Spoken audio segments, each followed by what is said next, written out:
சாய் பக்தர்களுக்கு என் அன்பு வணக்கங்கள். ஓம் சாய்ராம்.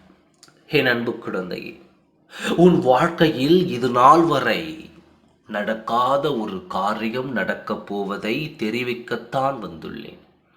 தெளிவாக கேட்டால் இதிலிருந்து உன்னை நான் தப்பு வைப்பேன். தெளிவாக கேட்காமல் பாதையில் தள்ளிவிட்டு சென்றாய் என்றால் என்னால் எதுவுமே செய்ய முடியாது குழந்தையே. வாழ்க்கையில் நீ யாருக்கும் துரோகம் செய்யவில்லை. யாருக்கும் எந்த பிழையும் நீ செய்து விடவில்லை. எல்லோரும் இங்கே நன்றாக இருக்க வேண்டும் என்று உன்னால் முடிந்த உதவியை செய்து கொண்டிருக்கிறாய். இப்படிப்பட்ட உனக்கு இது போல நடக்கும் என்று நானும் எதிர்பார்க்கவில்லை. எதிர்பார்க்காத ஒன்று தான் இப்பொழுது நடக்கப் போகிறது என்பதை உன்னிடம் தெரிவிக்க வந்தேன். நாள்தோறும் உனக்கு ஏதாவது செய்யலாம் என்று தான் எதிர்பார்த்து இருந்தேன். ஆனால் இப்படிப்பட்ட ஒரு செய்தியை தான் உன்னிடம் சொல்வேன் என்று நான் சிறிதளவு கூட நினைக்கவில்லை. ஆனால் நடக்கப் போகிறது என்பதை தெரிவித்து தானே ஆக வேண்டும். அதனால் தான் உன்னை தேடி வந்தேன். இப்பொழுது என்ன காரியத்திற்காக உன்னை தேடி வந்தேன் தெரியுமா?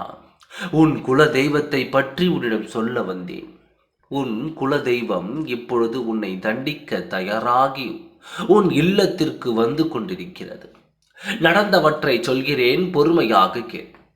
உன் குலத்தை சார்ந்த ஒருவரின் அழுகை தாங்க முடியாமல் அவர்கள் உன் மீது வைத்த குற்றச்சாட்டுகளை கேட்டு உன் குலதெய்வம் இப்பொழுது என்ன செய்வது என்று புரியாமல் உன் இல்லம் தேடி வந்து கொண்டிருக்கிறது. உன்னிடத்தில் சில வார்த்தைகளை கொட்டி தீர்க்க வேண்டும் என்றும், உன்னிடம் இதை கேட்டுவிட்டு ஆம் என்ற பதிலை நீ சொல்லிவிட்டால் உன்னை தண்டிக்கவும் தயாராக வந்து கொண்டிருக்கிறது. நான் உன்னிடம் கேட்கும் காரியத்தை நீ செய்திருக்கிறாயா என்று என்னிடம் பதில் சொல்வாயா? உன் சாயப்பாவின் வார்த்தைகளை கவனித்து கேட்பாயா? என் அன்பு குழந்தையே, உன் வாழ்க்கையில் உன் குலத்தைச் சேர்ந்த ஒருவருக்கு உன் கைகளால் ஒரு துரோகம் நடந்துள்ளது. அதை நீ தெரிந்து செய்தாயா, தெரியாமல் செய்தாயா என்று நீ தான் சொல்ல வேண்டும். அவர்கள் அந்த நாளிலிருந்து இந்த நாள் வரை அதை நினைத்து கண் கலங்காத நேரமில்லை. குல தெய்வத்திடம் முறையிடாத நேரமில்லை, நாள் இல்லை. இதை செய்த அவனுக்கு தண்டனை கொடுக்க மாட்டீர்களா என்று தலையை முட்டிக்கூட கேட்டுக்கொண்டிருக்கிறார்கள். அவர்களின் கண்ணீரை பார்க்க முடியாத உன் குலதெய்வம் நீ செய்த பாவத்திற்கு தண்டனை கொடுக்க வந்து கொண்டிருக்கிறது.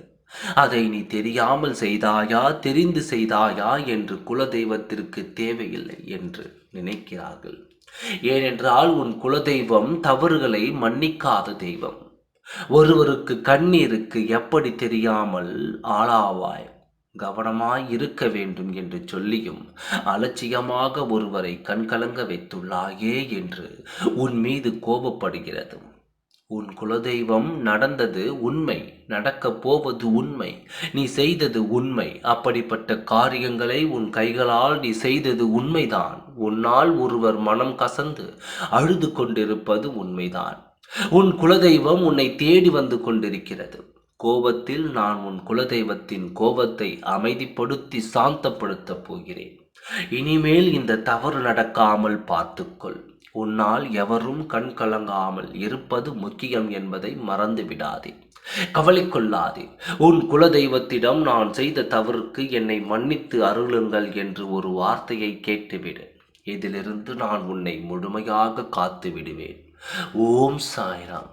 நன்றி, வணக்கம்.